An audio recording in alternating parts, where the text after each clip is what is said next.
নমস্কার বন্ধুরা, আপনাদের সকলকে স্বাগত জানাই আমার চ্যানেল নবান্নের সমাহারে। আজ আবারও আপনাদের জন্য নিয়ে হাজির হয়ে গেলাম একটা দারুণ স্বাদের রেসিপির ভিডিও।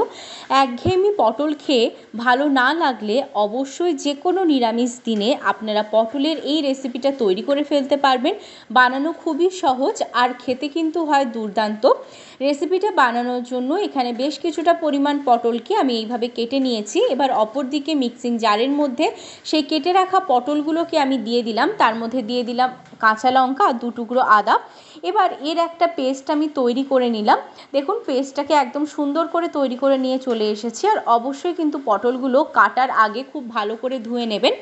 এবার ওই মিক্সিং জারের মধ্যে আরও একটা পেস্ট আমি তৈরি করে নেব, সেজন্য দিয়ে দিলাম এখানে টমেটো। এখানে একটা টমেটো ব্যবহার করেছি, দিলাম 2টো কাঁচা লঙ্কা আর দিয়ে দিলাম 2 টুকরো মতো আদা। এবার আমি এটার একটা পেস্ট বানিয়ে নেব। দেখুন এদিকে পটলের যে পেস্টটা আমি বানিয়েছিলাম সেই পেস্টের মধ্যে এবার বেশ কিছু উপকরণ আমি মিশিয়ে দেব। প্রথমেই দিয়ে দিচ্ছি 2 চামচ মতো বেসন। এই বেসনের মধ্যে এবার এক এক করে সমস্ত গুঁড়ো মশলা ব্যবহার করছি। দিয়ে দিচ্ছি প্রথমেই আমি জিরে গুঁড়ো, এবার এর মধ্যে দিয়ে দিচ্ছি আমি হলুদ গুঁড়ো পরিমাণ মতো, আর দিয়ে দিচ্ছি এখানে আমি ধনে গুঁড়ো, দিয়ে দেবো এখানে আমি স্বাদ মতো নুন। এবার এই সমস্ত উপকরণকে প্রথমে আমি ভালো করে হাতের সাহায্যে মেখে নিচ্ছি। আর এখানে বলে রাখি, এখানে কিন্তু কোনো রকম জলের প্রয়োজন হবে না, কারণ এই যে রয়েছে পটলের পেস্টটা, এটা দিয়ে কিন্তু খুব সুন্দর করে মাখা হয়ে যাবে। দেখুন সুন্দর করে মেখে নিয়ে চলে এসেছি। এবার এটাকে রেখে দিচ্ছি। এবার অপর দিকে আমি গ্যাস চালিয়ে কড়াই বসিয়ে দিয়েছি, তার মধ্যে পরিমাণ মতো সর্ষের তেল দিয়ে দিলাম। তেলটাকে হাই ফ্লেমে গরম করে নিয়ে এক এক করে এই যে পকোড়াগুলো রয়েছে, পকোড়াগুলোকে আমি ভেজে নিচ্ছি। এক এক করে দিয়ে দিচ্ছি গরম তেলের মধ্যে। দিয়ে সমস্ত পকোড়াগুলোকে কিন্তু খুব ভালো করে আমি একদম লাল লাল করে ভেজে নেব। আর একটু সময় নিয়ে লো টু মিডিয়াম ফ্লেমে এই পকোড়াগুলো ভাজবেন, তাহলে দেখবেন ভেতর থেকে এবং ওপর থেকে খুব সুন্দরভাবে পকোড়াগুলো ভাজা হচ্ছে। দেখুন পকোড়াগুলো খুব সুন্দর করে ভেজে নিয়েছি। এবার এই পকোড়াগুলোকে আমি তুলে নেব একটা পাত্রের মধ্যে।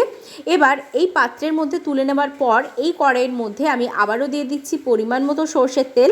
তেলটা দিয়ে দেওয়ার পর এখানে দিয়ে দিলাম একটা শুকনো লঙ্কা, দিয়ে দিচ্ছি এখানে হাফ চামচ গোটা জিরে। 15 সেকেন্ড মতো ভেজে নিয়ে এর মধ্যে দিয়ে দেব আগে থেকে কেটে রাখা আলু। আলুগুলোকে ঠিক এরকম সাইজ করে কেটে রেখেছিলাম, দিয়ে আলুগুলোকে একটু ভেজে নিচ্ছি। আর এখন কিন্তু আমি নুন ব্যবহার করছি না, এমনি আলুগুলোকে একটু সময় নিয়ে ভেজে নিচ্ছি। দেখুন আলুগুলো কিন্তু এখানে খুব ভালোভাবে ভাজা হয়ে গেছে। এবার আগে থেকে যে টমেটোর পেস্টটা আমি বানিয়ে নিয়েছিলাম টমেটো আদা কাঁচা লঙ্কা দিয়ে, সেটা এর মধ্যে দিয়ে দিলাম। দিয়ে খুব ভালো করে কিন্তু এই পেস্টটাকে আমি কষিয়ে নিচ্ছি। যত ভালোভাবে মশলাটা কষাবেন তত ভালো কিন্তু রান্নার স্বাদ আসে। আর যতক্ষণ না পর্যন্ত একটু বেশ মাখো মাখো ব্যাপার আসছে, ততক্ষণ পর্যন্ত কিন্তু এই মশলাটাকে অনবরত এইভাবে নাড়াচাড়া করে কষিয়ে যেতে হবে। আর অবশ্যই একটু মাঝে মধ্যে নাড়াচাড়া করবেন, তা না হলে নিচের দিকে লেগে গিয়ে পুড়ে যেতে পারে মশলাটা।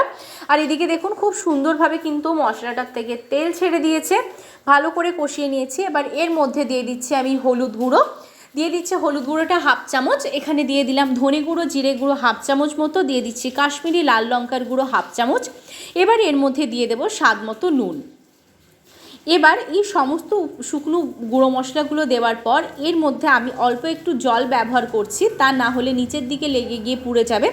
সেজন্য অল্প একটু জল দিয়ে খুব সুন্দর করে এটাকে আমি কষিয়ে নেব। আবারও মশলাটাকে বেশ ভালো করে বেশ খানিকক্ষণ সময় নিয়ে কষাতে থাকবো।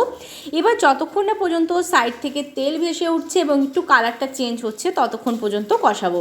দেখুন কত সুন্দরভাবে সাইড থেকে তেল ভেসে উঠেছে, আর মশলাটা কিন্তু একদম মাখো মাখো হয়ে গেছে, আর আলুর গায়ে কিন্তু লেগে যাচ্ছে।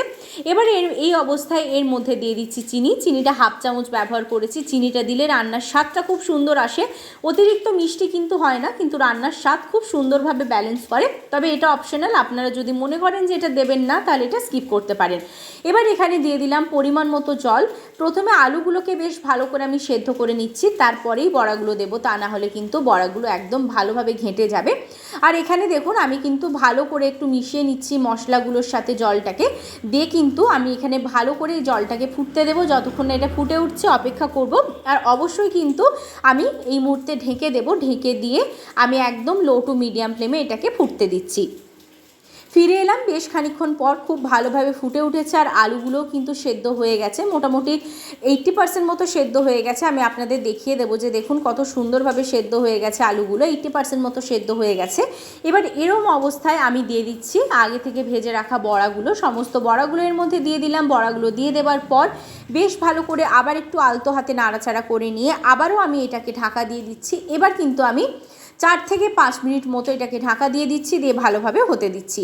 ফিরে এলাম 5 মিনিট পর, ঢাকাটা সরিয়ে দিয়েছি, ওপর থেকে ছড়িয়ে দিচ্ছি একটু গরম মশলার গুঁড়ো। রান্না কিন্তু আমার একদম কমপ্লিট হয়ে গেছে। গরম গরম ভাতের সাথে খেতে কিন্তু দুর্দান্ত লাগবে। নিরামিষ স্বাদের এই পটলের রেসিপিটা একদম ভিন্ন স্বাদের, এই রেসিপিটা একবার অবশ্যই ট্রাই করবেন, কারণ পটলের অনেক রকম রেসিপি খেয়ে কিন্তু একঘেয়েমি হয়ে আসলে এই রেসিপিটা একবার অবশ্যই বানিয়ে নিতে হবে। গরম গরম ভাত, রুটি, পরোটার সাথে খেতে দুর্দান্ত লাগে। ফেসবুক পেজ থেকে আমার এই রেসিপিটা দেখলে অবশ্যই পেজটা ফলো করতে ভুলবেন না, আর যদি ইউটিউবের নতুন সদস্য হয়ে রেসিপিটা দেখেন চ্যানেলটা সাবস্ক্রাইব করে দেবেন। আবার খুব তাড়াতাড়ি দেখা হবে আরেকটা দারুণ স্বাদের রেসিপি নিয়ে।